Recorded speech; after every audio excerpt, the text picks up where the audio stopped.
perkara terpenting yang akhir sebagai asas kepada penulisan sebuah esei sejarah. Sebab bila kita menulis satu esei berdasarkan kepada persoalan ataupun permasalahan kajian yang nak kita jelaskan, yang saya kata tadi sebagai dapatan kajian, maka dalam proses kita menulis esei tersebut, kita akan mentafsir tentang sesuatu peristiwa sejarah. Jadi pentafsiran dalam sejarah itu kita perlu fahami.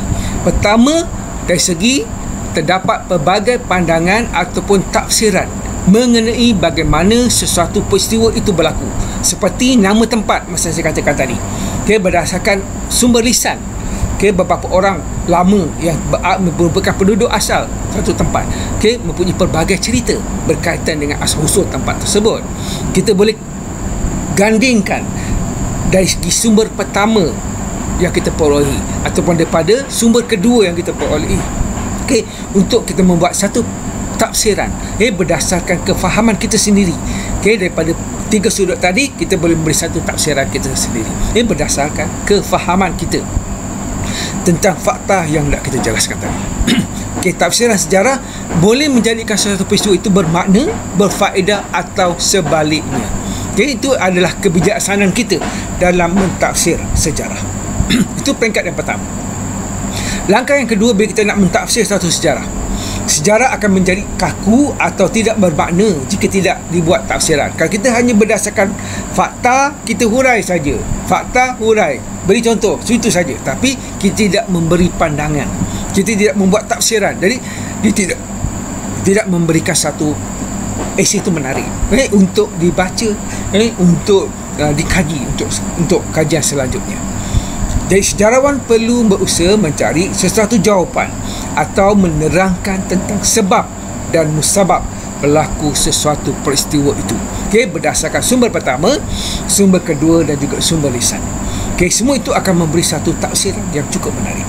Bila kita dapat mengembangkan berdasarkan bukti yang kita ada, evidence yang kita ada, kita perkembangkan dalam esei kita tadi.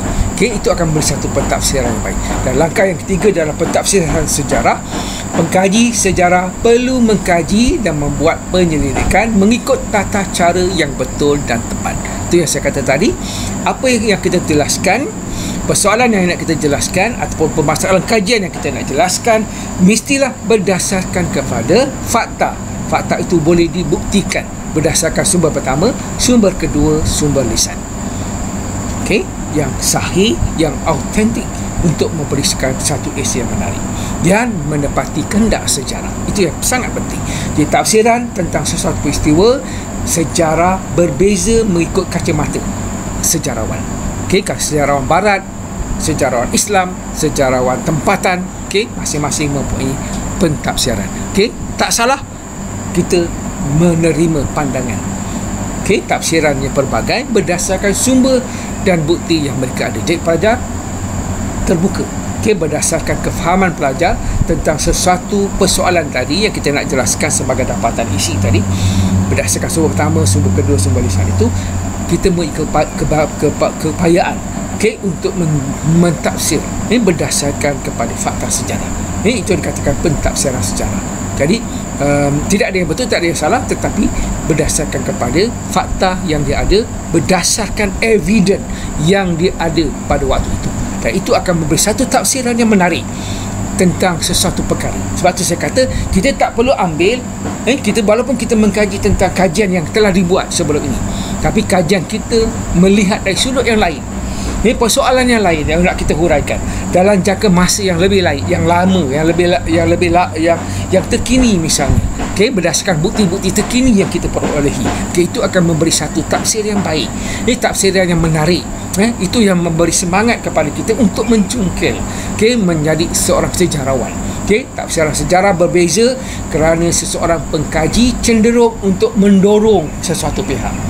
Itu yang katakan pentafsiran bias. Mungkin setengah tu bias, kerana ini kaitkan dengan bias ataupun kecondongan dalam sejarah. Tak salah, tapi berdasarkan kepada fakta yang kita ada, berdasarkan sumber pertama, sumber kedua ataupun sumber lisan.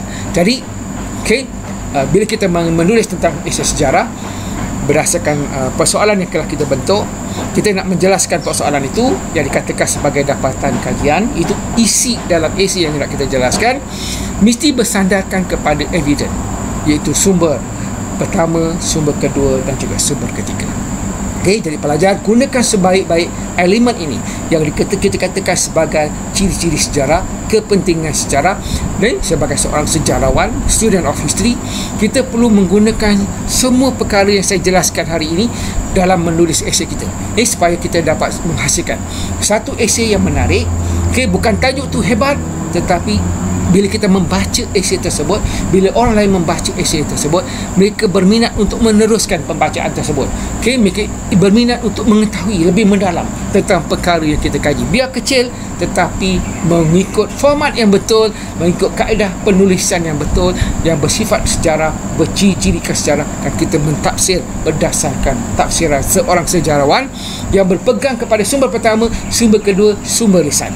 Okey, teruskan para pelajar dengan apa yang telah kamu hasilkan dan cuba memperbaiki dalam proses kita menulis. Sebab bila kita menulis esei ini, kita melalui 3 peringkat. Pertama, sebelum, semasa dan selepas. Okey, jadi pelajar ada 3 tahap penulisan. Sebelum, kita dah siap semua proposal. Saya rasa semua orang dah ada proposal sekarang ni. Dan proposal tu belum tamat, berdasarkan bahan yang pelajar kumpulkan itu, pelajar boleh ubah proposal tersebut. Okey, supaya proposal itu sama dengan esei yang kita tuliskan nanti.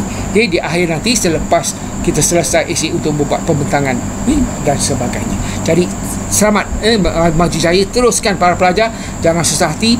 Dan esei dalam video yang kedua nanti saya akan jelaskan tentang bagaimana kita nak mendapatkan sumber pertama, sumber kedua dan juga sumber lisan ini secara online.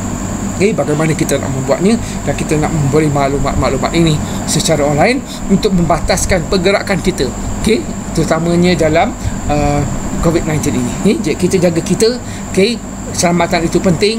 Okay, kita menghentikan rangkaian ataupun rantaian wabak COVID-19 ini. Okay, terus stay at home, jaga diri, dan siapkan esei dan kita dapat menghasilkan esei yang baik walaupun dalam kekangan yang kita alami. Selamat maju jaya, jumpa lagi untuk siri seterusnya. Terima kasih.